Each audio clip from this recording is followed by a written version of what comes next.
akekho engafuna okhuluma leli laqala leli ogcokayo akekho engavuka umphathi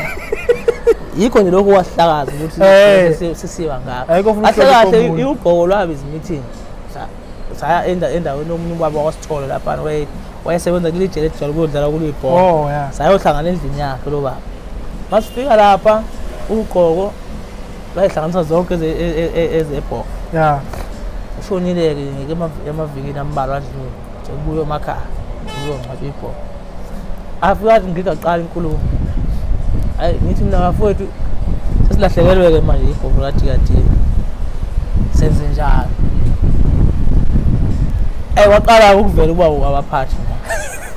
wena ngika wena wawumngane wakho umqhumeni awungelona iqembu lamkhona muzi ukuthi sizokwenza njani thani nizokwenza njani ngoba wena wawudulonga ekutheni